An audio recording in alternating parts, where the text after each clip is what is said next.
Welcome to Besiege Bots, the real home of robotic combat in Besiege. In this episode, we will find our final 4 members of the lightweight bracket round of 16 and say goodbye to the losers. Kicking things off in this episode, we have a team that in the last 2 tournaments they entered managed to make the semifinals both times, and will end things with the main event fight between the mono-wheeled marvel that is Remy against a team that were nominated for the Best Driver award from Heavyweight Havoc.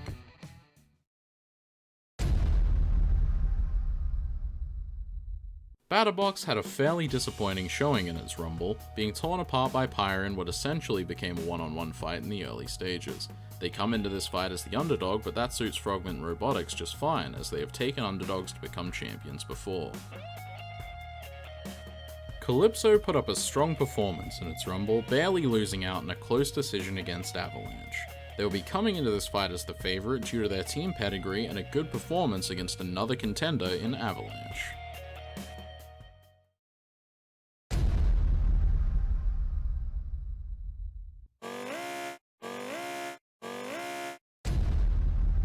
We're underway with the first fight of episode 6 here, Calypso against Batterbox. Both bots got a fair bit to live up to for these teams. I'd say Calypso's the favourite, since it's basically a smaller version of a bot that has reached top 4 before, while Batterbox is a completely new bot. Oh my lord, Calypso almost pits Batterbox right from the start. And they seem to have the better wedge here, in spite of being plows versus blades. Generally blades are better for wedging. But due to the angles, maybe the plows are better in this one. Though Batterbox is getting some nice flips in here, and they're getting Calypso over near the pit now. And very back and forth to start this one. Oh, missed flip from both bots there, I think. Calypso gets under, not a very good flip. Kind of slipped off. There's a good throw though, onto the ramp. Yeah, Calypso definitely seems to be winning the wedge battle more often. The Batterbox gets under and gets a flip there. Oh, a missed flip, and Calypso capitalizes by throwing Batterbox into the blue corner. They're going to keep them stuck here, pin them in. Oh, their arm seems to be stuck. Oh, their flipper arms got stuck together. Blades have some odd properties where they can kind of phase into other blocks, so this is a bit unfortunate. Okay, they managed to get unstuck without any damage being done. That's good. Batterbox is under here, but their flipper arm is stuck up, so they couldn't actually flip. Oh, big throw from Calypso. They're looking like they're trying to line Batterbox up with the pit. They get close again, but not quite. Batterbox gets thrown clean across the arena by Calypso. Wow, that is some power. Calypso is very powerful. Probably the most powerful flipper in this tournament. Not the most powerful ever, but definitely very powerful lightweight. Oh, and they're getting some chain flips here, and they're getting them very close to the pit. And wow, straight in. That was like 4 clean flips in a row. Well done. Calypso moves on to the round of 16, and unfortunately Batterbox is eliminated from Spring Bash Cup.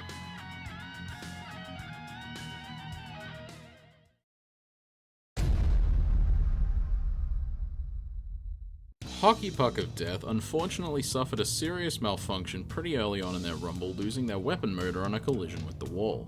They'll be looking to take revenge in this matchup, as their other bot, Flat Screen, was eliminated in Episode 5 by the United Lunch Alliance's RUD. Mr. Deeds showed some good flipping power in its rumble against 2 other powerful flippers. In this round, however, they find themselves up against a Shell Spinner. The United Lunch Alliance look to make it a clean sweep against the Institution of Insanity by eliminating both of their robots from the tournament single-handedly.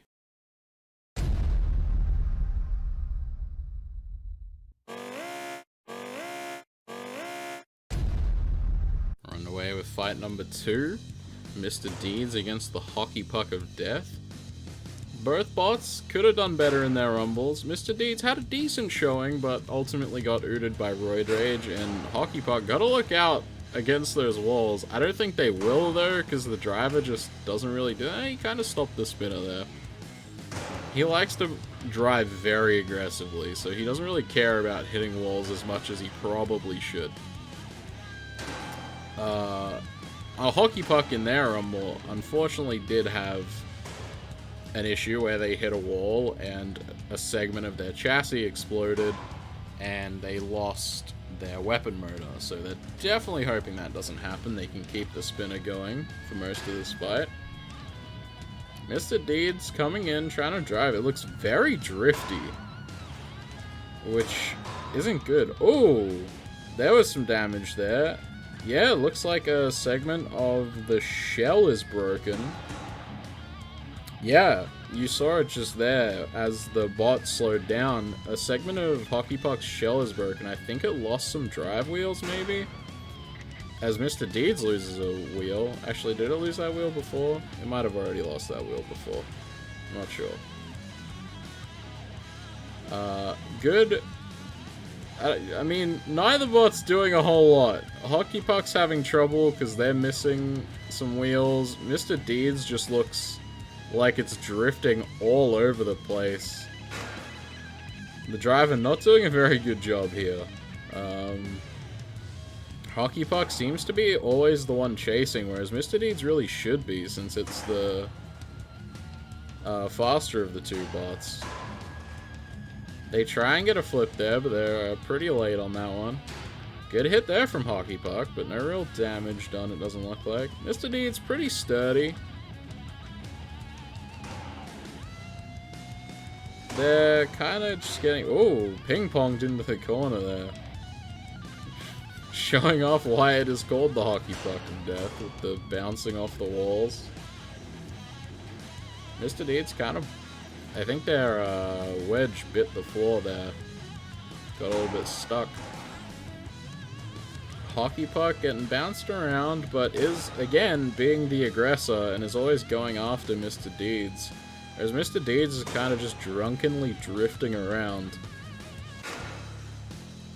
I wouldn't say this is a great showing from either bot so far. Hockey Puck hasn't managed to do all that much damage, and Mr. Deeds is showing some pretty poor driving. They're doing a little better now. They seem to be getting the wedge to face Hockey Puck most of the time. Hockey Puck's down to one tooth. Oh, that was a big hit. Still doesn't look like they've done any real chassis damage, though.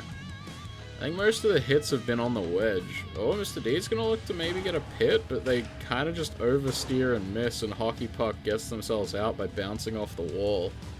Missed opportunity for Mr. Deeds there. They miss a flip. It is very hard for them to get flips, in fairness, because Hockey Puck is quite small, so once it has contact, it bounces off faster than the flipper can fire. They've got to basically pre-fire it as Hockey Puck goes onto the wedge. Hockey Puck kind of hooked in behind the wedge there and threw Mr. Deeds around. They both got bounced around. Ooh, Hockey Puck lucky to not contact the wall with the shell there. Kind of landed with the bottom part on the ramp. Focusing on Hockey Puck here, and that's time. We'll see how the judges saw it. It was a bit of a not very clean fight. Aggression heavily in favor of Hockey Puck. Control and damage to Mr. Deeds, and style goes to Hockey Puck in a close decision. So Hockey Puck takes it. Hockey Puck moves on to the round of 16. Mr. Deeds is eliminated from Spring Bash Cup.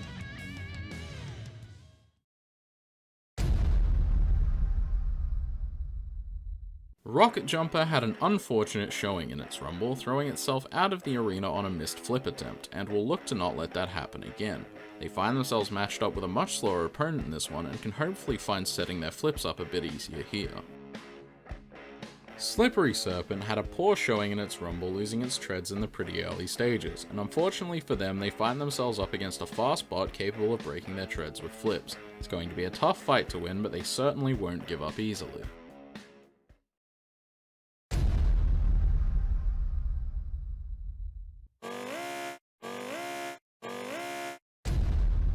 Here we go with fight number 3 of episode 6. Decent hit to kick things off from Slippery Serpent.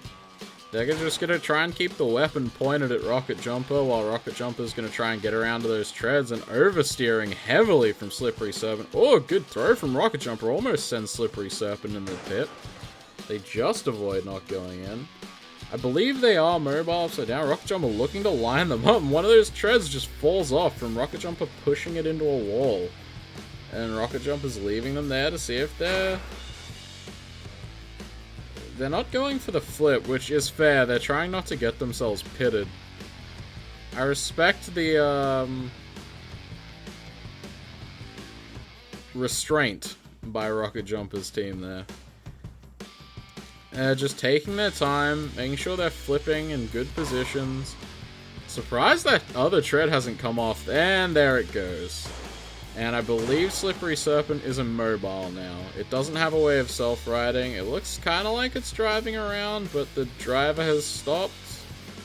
Rocket Jumper seems to be celebrating, so I think it's just them getting counted out, and that's time. Slippery Serpent has been KO'd. Rocket Jumper moves on to the round of 16. Slippery Serpent is eliminated from Spring Bash Cup.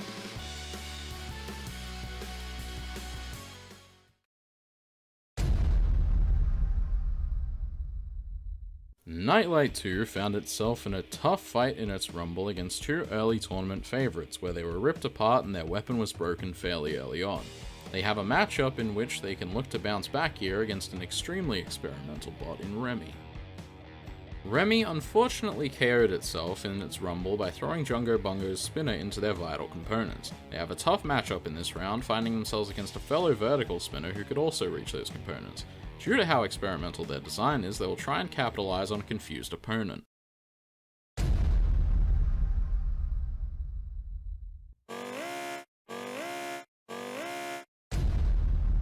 We close things out with episode 6's main event between Remy and Nightlite. Two dangerous vertical spinners, Remy obviously very experimental, a lot of blocks go into keeping it just stable and able to drive around. Nightlite taking its time, trying to line up and hit that side of Remy where all the components are so they can take them out. That was a good hit from Remy, actually broke the mounting on the right side. The weapon motor has become detached from the mount on the right side, which will make it a little bit unstable. Oh, Remy gets hit hard up into the air there. Nightlite slowing down. They're just taking their time. They're trying not to... I don't know why they're taking time there. Remy was kind of out in the middle there. Nightlite taking its time, trying to line up a good shot here. Remy with a good hit to that side mount again. Remy another... I think both bots got a good hit there. Remy loses its wheels.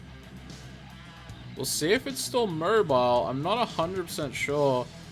It seems like if they spin the weapon downwards, they can kind of move correctly, because they can still steer because of the reaction wheels and move forward due to the weapon and the flying block.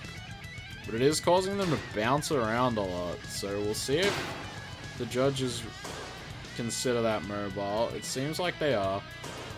So Nightlite's gonna have to keep going, and that's another huge hit into the air. Oh, Nightlite. I think Nightlite thought Remy was KO'd there, but it wasn't. I think it thought Remy was KO'd, and they decided not to pursue. Or maybe they were just worried about the spinner potentially connecting on their weapon supports or something. I'm not really sure. I think they needed to capitalize there, though. They are ahead, though, so maybe playing it safe's the right call, but then exactly that happens. Now they've lost their weapon, they're going to be very behind on damage. And they're using their counter wheel to self-right. So they have a counter wheel because of their weapon being directly mounted onto the chassis. It exerts the forces onto the chassis, so it needs a counter wheel to stop the chassis from just flipping around all the time. So they're using that to self-right, which they didn't have in the rumble, because that's the mount side that got ripped off by Avalanche. So Remy is getting pushed near the pit. Nightlite's hoping to bounce them in, I guess, but they kind of just don't keep pushing them toward the pit. That was kind of poor driving from Nightlite, in my opinion. Remy continues to hit Nightlite up whenever they get close. Nightlite pushes them near the pit again.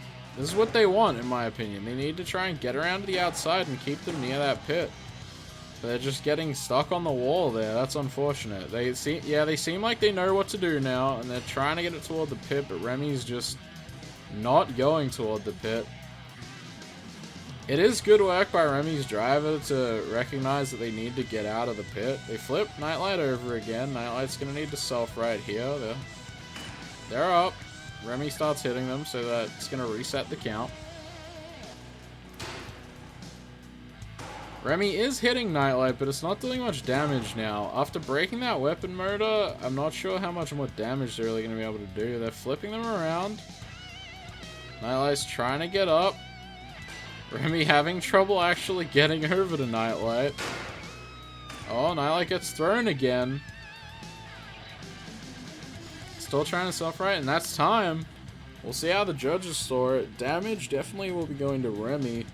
Aggression and control to Nightlite, but damage and style go to Remy. It's a 24-21 decision for Remy.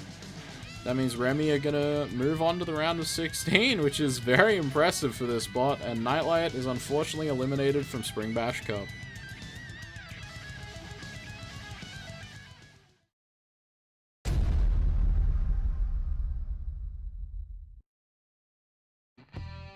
That's it for this episode.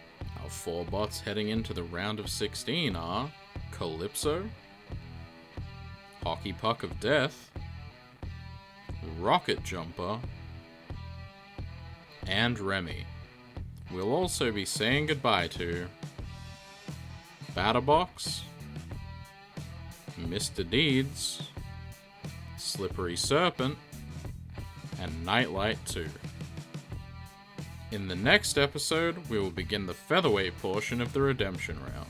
We hope you enjoyed this episode, and if you did, please leave a like, comment, and consider subscribing. If you're interested in joining our community, follow the Discord link in the description. From everyone in the Besiege Bots Discord, have a fantastic day, and we'll see you soon.